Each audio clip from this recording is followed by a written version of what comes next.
Madam ఏం చెప్తారు madam? ఎలాంటి ఆధారాలు లేకుండా కేవలం పత్రికా ప్రకటన ద్వారా చేయడం కరెక్టేనా అని చెప్పి కొంతమంది కామెంట్ ఎందుకంటున్నా అంటే ఒక ఆధారమా నిజమా అబద్ధం చెప్పండి. మేము ఏమడుగుతున్నాం, పత్రికల్లో వచ్చింది, వేల మంది లక్షల మంది చదువుంటారు, చదివి దాన్ని ఏం చేస్తాం, చదవడం వల్ల నిజమా అబద్ధమా తేలకుండా ఉన్నది. మేమేమంటున్నాం, వార్త వచ్చింది, వార్త వచ్చినప్పుడు ప్రభుత్వం ఏం చేయాలి, ప్రభుత్వమే ఎంక్వైరీ చేసుకోవాలి, ఇది నిజమా అబద్ధం మా పని కాదండి. ఇది ప్రభుత్వం ఎందుకు ఇంత పెద్ద ఆరోపణలు మంత్రుల మీద వస్తా ఉంటే ఇంతవరకు కనీసం స్పందించలేదు? దీని దాన్నే వాళ్ళు స్పందిస్తలేరు కాబట్టి మేము మహిళా కమిషన్ దగ్గరికి వచ్చి మరి ఒకవేళ ఆ వార్త నిజమైతే అంతల మీద యాక్షన్ తీసుకొని, నిజంగా పోతే మరి ఎందుకు వచ్చిందో కూడా మీరు తేల్చాల్సిన అవసరం ఉంటుంది కదా, ప్రభుత్వమే తేల్చాల్సిన అవసరం ఉంటుంది. అది ఆ వార్త ఆ విధంగా రాష్ట్రంలో ఆడబిడ్డలను అగౌరవపరిచే విధంగా ఆ వార్త రావడం కరెక్ట్ కాదండి. ఆ వార్త వచ్చినప్పుడు నిజమా లేదో తేల్చాలి, ప్రభుత్వం తేల్చాలి. మరి తేల్చండి, తేల్చమనే మేము ఇప్పుడు మహిళలకు ప్రాధాన్యత ఇస్తున్నాం, పెద్దపీట ఇస్తున్నాం అని చెప్పి మాట్లాడుతున్నది కాంగ్రెస్ గవర్నమెంట్. ఇంకో పక్క కోటీశ్వరాలను చేస్తా అని చెప్పి మాట్లాడుతున్నారు. కేవలం మహిళలు ఓట్లు వేసినా గెలుస్తా అన్న ధీమా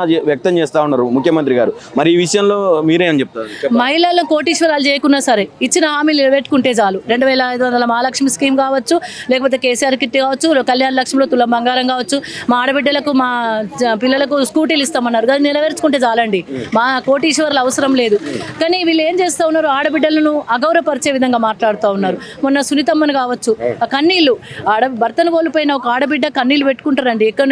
ఎన్నో రకాల గుర్తులు వస్తాయి, వాళ్ళ భర్తను గుర్తు చేస్తూ ఉంటారు, ప్రజలు గుర్తు చేస్తూ ఉన్నప్పుడు ఆడపిల్లలు పెళ్లిళ్ళకు ఉన్నారు, ఆ బాధలను గుర్తు వచ్చినప్పుడు ఆడబిడ్డ కన్నీళ్ళు పెట్టుకుంటే దాన్ని కూడా చులకన చేసే విధంగా, అంటే ఆడబిడ్డలు ఎక్కడ గౌరవిస్తున్నారు, ఆడబిడ్డ ఆవేదన ఎట్లా తెలుస్తుంది, ఆడబిడ్డల మనోవేదన వాళ్ళకి ఎట్లా తెలుస్తుందండి?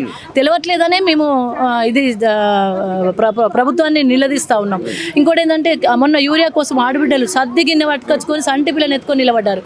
వాళ్ళను కూడా సినిమా టికెట్ల కోసం నిలబడ్డారని అంటే హేళన చేయడం, ఆడబిడ్డలను హేళన చేయడం, ఆడబిడ్డలు అంటే లెక్కలేకపోవడం, ఆడబిడ్డలు ఆశా వర్కర్లు ఇబ్బంది పడుతూ ఉన్నారు, ఆర్పీలు ఇబ్బంది పడుతూ ఉన్నారు, అంగన్వాడీ టీచర్లు ఇబ్బంది పడుతున్నారు. వాళ్ళు రోడ్ ఎక్కింది, ఇప్పటికే 2 ఏళ్లలోనే వాళ్ళందరూ రోడ్ ఎక్కిండ్రండి. మరి అలాంటి పరిస్థితుల్లో ఇదే రేవంత్ రెడ్డి ప్రభుత్వం మొన్న జరిగినటువంటి అందాల పోటీల విషయంలో కూడా ఒక కమిటీ వేసి ఇంతవరకు ఎలాంటి రిపోర్ట్ లేదు దాని మీద వచ్చినటువంటి ఆరోపణల మీద. దీన్ని అంటే కమిటీ వేయడం వరకే వేసిండ్రో లేదో కూడా తెలియదండి, యాక్షన్ అయితే లేదు. ప్రపంచ వ్యాప్తంగా జరిగిన అందాల పోటీలలో ప్రపంచాల నుండి వచ్చిండ్రు, వివిధ దేశాల నుండి వచ్చిండ్రు. ఆ దేశాలలో అవమానపడితే కనీసం దాని మీద యాక్షన్ కూడా తీసుకోలేని పరిస్థితిలో ఈ తెలంగాణ ఉందంటే ఎంత బాధపడాల్సి వస్తుందండి. అంటే ఆడబిడ్డలు అగౌరవపడుతున్నారని చెప్పి పదే అగౌరవం జరుగుతూ ఉంది, పదే ఇబ్బంది జరుగుతూ ఉంది. ఈ ఇబ్బందులకు ఫుల్ స్టాప్ పెట్టాల్సిన అవసరం ఉంది. అందుకే మహిళా కమిషన్ కలవడం జరిగింది. దీనికి ఆధారమా నిరాధారమా కాదు, ఫస్ట్ ఆఫ్ ఆల్ పేపర్లో వచ్చింది, ఆ పేపర్లో వచ్చిన వార్త నిజమా అబద్ధమా తేల్చాల్సింది ప్రభుత్వము. ఒకవేళ అబద్ధమైతే, ఒకవేళ నిజమైతే మంత్రుల మీద యాక్షన్ తీసుకొని, అబద్ధమైతే మరి దాన్ని ఏం చేస్తారు, ఖండించండి, లేకపోతే ఈ విధంగా రాయకూడదని చెప్పండి, ఏదో ఒకటైతే ఉండాలి కదా.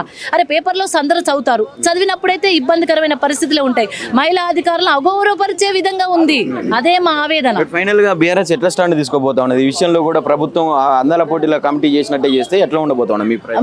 ముందైతే మేము అందరం డిస్కస్ చేసుకుంటాం. ఇవాళ మేమైతే నమ్ముతున్నాం, కనీసం ఏదో విధంగా ఒక తేలుస్తుంది అని అయితే మహిళా కమిషన్ నమ్మకం ఉంది, నమ్ముతున్నాం.